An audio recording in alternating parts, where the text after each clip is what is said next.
Hope that you've had time to catch your breath after yesterday's season opener for Illini football. Welcome back to the Sunday No Huddle for the 11th season with Robert Rosenthal from IlliniBoard.com. Robert, welcome back, of course. Excited to talk football with you once again. Thank you for having me. 11 years, so I'm 2 years away from being a teenager, I guess. So, in yes. Sunday No Huddle sense, yes. Absolutely. That's right. Let's just start with the game. 30-28. Illinois sneaks out the win against Toledo.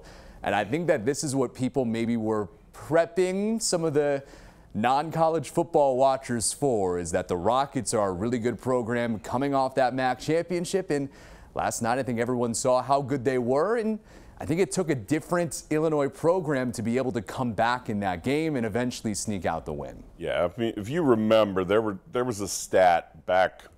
It spanned from Ron Zook through part of the Tim Beckman era where there hadn't been a fourth quarter comeback in something like, I think it was 6.5 years until a fourth quarter comeback in the 2014 season. So it had been forever that even, if you start losing in the fourth quarter, it was over for Illinois. So to win with a fourth quarter comeback, to be down 19-7 in the third quarter and come back from that is just, it's still rare in Champaign. It's still rare to dig deep and find that. I mean, how many games have we seen, 20 years, last 30 years, where there is okay, you got 2 minutes, 2.5 minutes, you got to drive the field and get a field goal. Can you do it? You practice this all the time. This is the 2-minute drill you ran 30 times in spring ball. Can you put together a drive, keep grinding it out, and get the kicker in a chance to make it?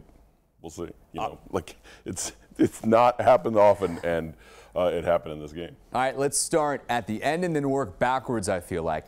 Besides the 29-yard kick to win it from Danville's Caleb Griffin at the end, I think we have to start with that 4th and 4 conversion by Luke Altmyer, just stepping into a throw. And, Casey Washington, it wasn't an easy catch for him to make either on that 33-yard grab that extended the game.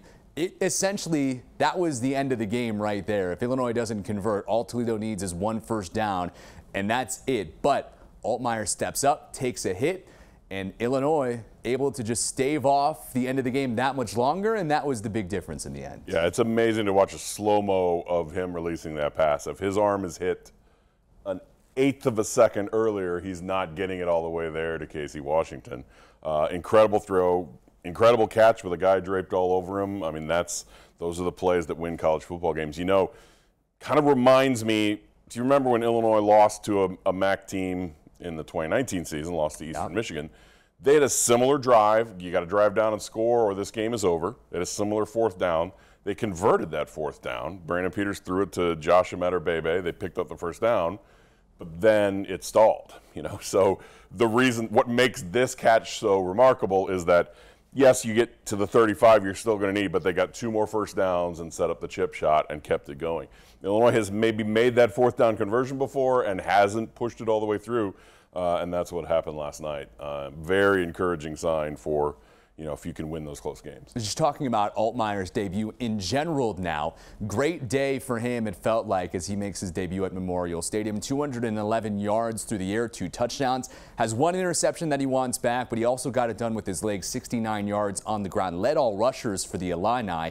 And the way that I described it on the 3-in-1 podcast, Robert, is I've heard of quarterbacks' arm being like a golf bag almost, where there are certain types of throws, certain clubs that you need to make. And it feels like Altmyer has all the clubs in the bag right now. He made a lot of different throws and looked really good. Yeah, we have to remember, you go all the way back to high school. I mean, Alabama offered Luke Altmyer in high school. I mean, he got top offers and chose to stay home in his home state.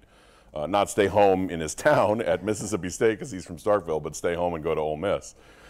Didn't get the shot there, came here. So going back all the way to what he was coming up, this is a very, very talented quarterback.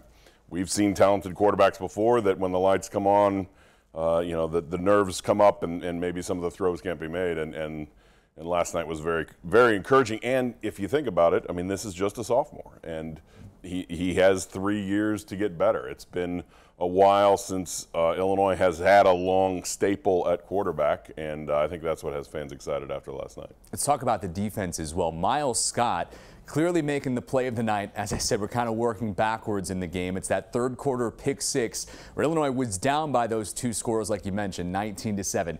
Needed something to happen. They even said so on the broadcast. And Miles Scott, the former walk-on wide receiver, in his first start at free safety, makes that play, returns it for 48 yards. I was impressed with him, and overall the secondary, I felt like, that had so many pieces to replace, stood up rather well. Yeah, it's very rare, let's say, to find a walk-on. You can play him. They played him last year at wide receiver. He had a couple big plays as a wide receiver. Then you switch him to safety. He starts the next game, and he's probably your best defender in the next game. Not only did he that pick six, but the 2-point conversion that Toledo tried to make it a 3-point lead, which would have meant Caleb Griffin's field goal was only to tie and not to win. Miles Scott broke up that play as well. So he's really, really talented. To come here as a walk-on and to be able to play receiver one year and safety the next year is really incredible, and he has a bright future ahead of him. Those are the good things that came out of the game. But anytime you're only winning by 2 points against a group of 5 opponent, there are some bad things as well. We'll start, I think, in the trenches, which was what really stuck out to me. Either side, offense and defense, Illinois wasn't really getting that push like we expected them to. Brett Bielema said after the game that they were trying to save maybe Johnny and Keith more throughout the season because last year they saw that fatigue set in season long. But even when they were in, it seemed like Toledo was able to withstand that pressure, and DeQuan Finn, who's a good quarterback, used that time and was able to make the Illinois defense pay because they weren't getting to him. Yes, and I mean, let's be honest. This was, if that field goal gets blocked, let's just say, so somebody misses a block, somebody charges right up the gut, blocks it. This is all we're talking about. You know, the field goal was good, and we get to talk about the good things that happened. If that field goal missed, we would be sitting here talking about, like, what happened to the line play. I thought this was going to be, you know, the strength of the team. You know, the offensive line looked confused at times. The defensive line wasn't getting the push that we expected. So yeah, this was right on the edge of us having a totally different conversation, and I really do think you know, that there was just some, I don't know, there was some confusion, some level of, you know, if you noticed, I'm sure fans noticed if they were at the game. I can't tell you how well it was seen on TV, but they were doing a fair number of substitutions. It's a hot night. It's in the 80s when the game starts. It's muggy. They were doing a fair number of substitutions, and some of those substitutions you would see, you know, they'd swap in 3 or 4 different guys, and then you would see some pointing and some this and some that. It felt like there was just some level of confusion with so many substitutions, and oh, I'm used to this guy, but he's here, that means I'm outside here.